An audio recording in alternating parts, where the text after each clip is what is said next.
Halo teman-teman, terima kasih sudah mampir di channel Rekap Filmku. Kali ini kita akan merangkum alur cerita dari film Meksiko Prancis berjudul New Order yang bergenre drama cerita seru. Dirilis 22 Oktober 2020. Dibintangi Nayan Gonzalez Nervin dan Diego Boneta.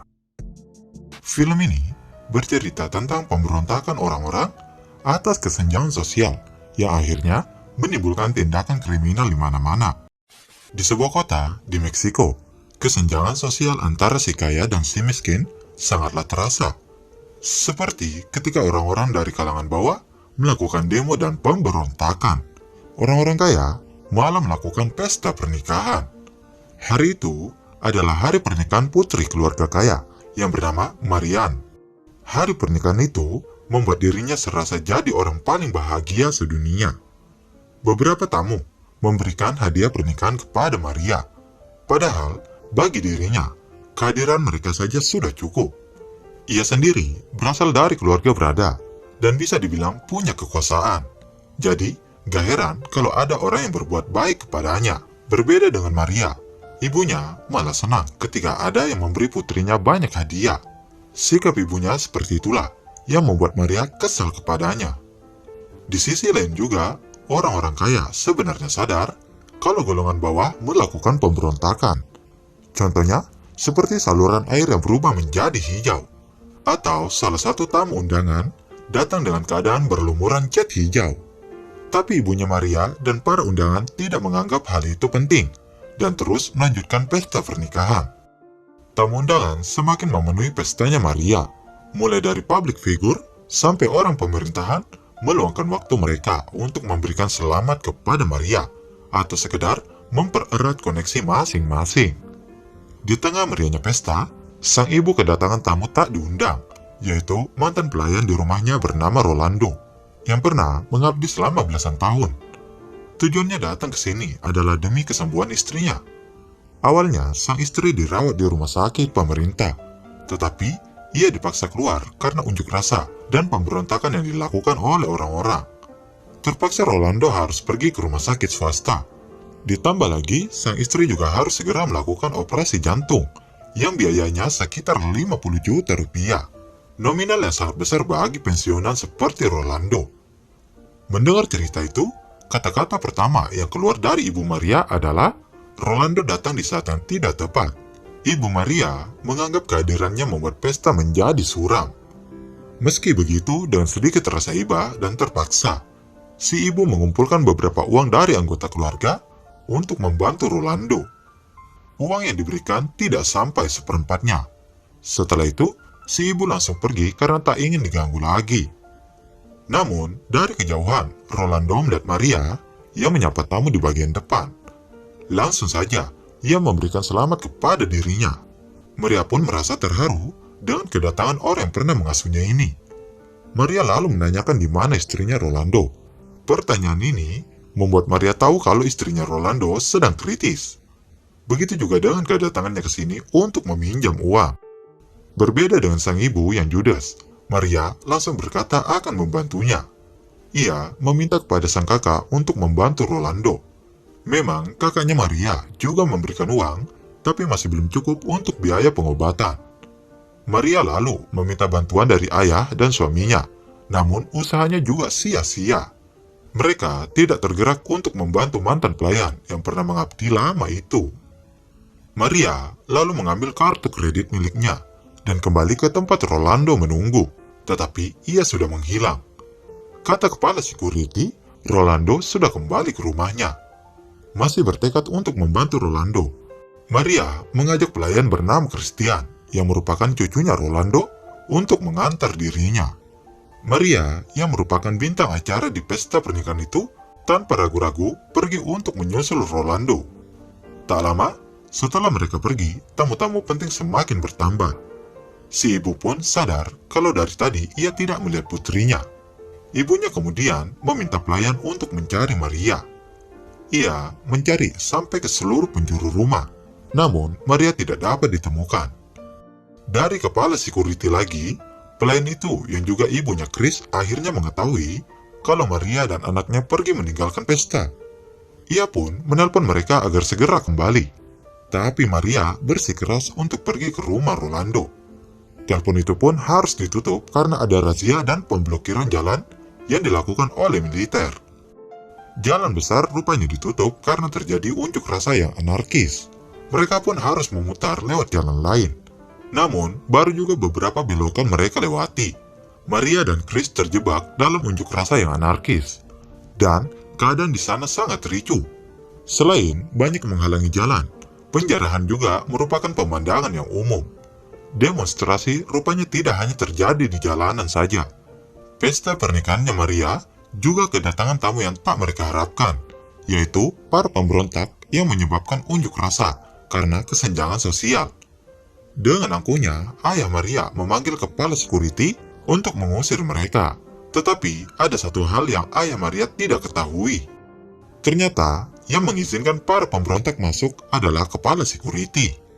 Dirinya yang sama-sama berasal dari golongan bawah juga merasakan muak dengan para orang kaya, sehingga mereka bekerja sama.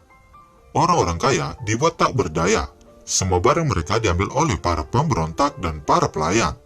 Ibunya Maria pun menjadi korban atas insiden ini. Kembali pada Maria dan Chris setelah melewati unjuk rasa. Mereka tiba di rumahnya Rolando.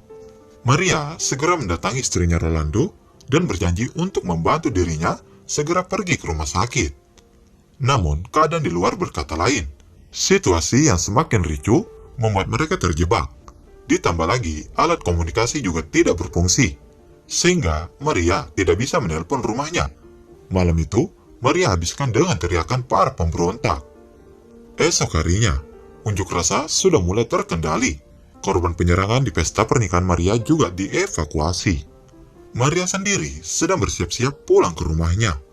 Chris kemudian memeriksa suasana di luar, dan memang sudah tidak ada pemberontak yang berkeliling. Yang ia temui adalah tentara militer yang sedang melakukan patroli. Para tentara berkata akan mengantar Maria pulang. Namun, ada hal yang aneh, yaitu barang bawaan termasuk anting dan lain-lain harus diserahkan kepada mereka. Maria juga tidak diantar ke rumahnya, melainkan ke sebuah camp. Rupanya, ia diculik dan dijadikan sandera oleh oknum militer. Para sandera di sana adalah orang kaya yang menjadi korban pemberontakan kemarin. Lantaran Maria tidak kunjung pulang ke rumah, keluarganya Maria juga tidak tinggal diam. Suami dan kakaknya Maria minta bantuan militer untuk mencari Maria. Ayahnya yang selamat dari tembakan kemarin juga akan menyerahkan segalanya, asalkan putrinya bisa kembali dengan selamat. Sementara itu, kehidupan di rumah Rolando juga sama buruknya. Meski ia memiliki kartu kredit Maria untuk membawa istrinya ke rumah sakit, tetapi Rolando tidak diperbolehkan lewat oleh militer.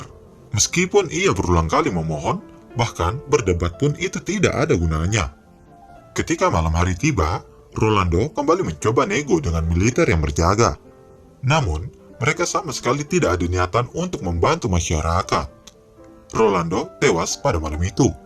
Begitu juga dengan istrinya yang tak kunjung mendapatkan perawatan. Beralih ke tempat penculikan. Sama seperti kebanyakan penculik lainnya, para sandera diberi kesempatan untuk mandi. Setelah itu, mereka disuruh berakting di depan kamera untuk membuat video penculikan. Saat giliran Maria selesai, penculik langsung menghubungi keluarga Maria untuk meminta uang tebusan. Mereka juga diancam agar tidak menghubungi siapapun.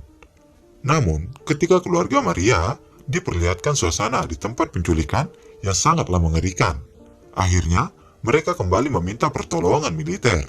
Sebenarnya, di dalam internalnya para penculik, beberapa perselisihan juga sering terjadi, khususnya masalah uang tebusan. Oknum tentara yang menculik Maria menganggap uang tebusannya terlalu sedikit.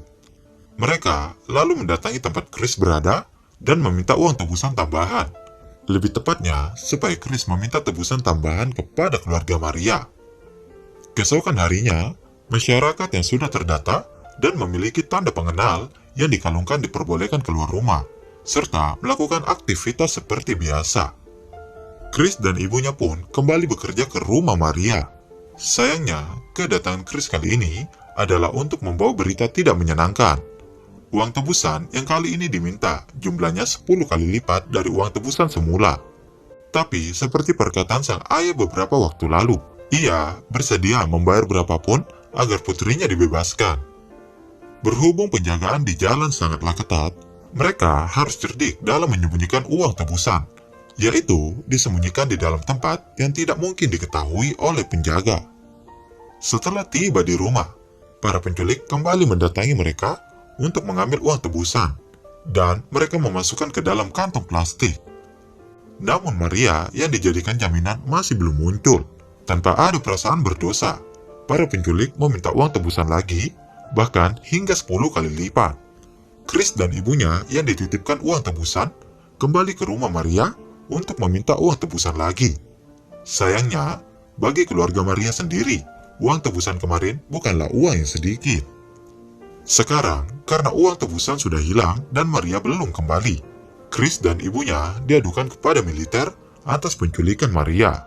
Lalu, militer pun menangkap Chris dan juga 2 oknum tentara yang menculik Maria. Akhirnya, para oknum penculik ini dihukum mati. Sedangkan Maria akhirnya dikeluarkan dari tempat penculikan. Kemudian, Maria diantar oleh para tentara ke rumahnya Rolando. Ternyata, sudah ada Chris yang menunggu di dalam rumah itu. Begitu juga dengan suara tembakan. Chris kemudian dipaksa memegang pistol dan disuruh berpindah. Dengan begitu, ia terlihat seperti pelaku penculikan yang menembak mati Maria. Baik golongan atas maupun bawah, rupanya mereka semua dipermainkan oleh militer yang menjadi pemimpin di Orde Baru. Itu sebabnya si jenderal mengetahui 2 oknum penculikan Maria. Mereka lalu dijadikan tumbal agar nama militer tetap baik. Padahal sebenarnya praktik penculikan dan permintaan uang tebusan masih terus terjadi. Dan film pun diakhiri dengan ibunya Chris yang dijadikan kambing hitam juga oleh militer.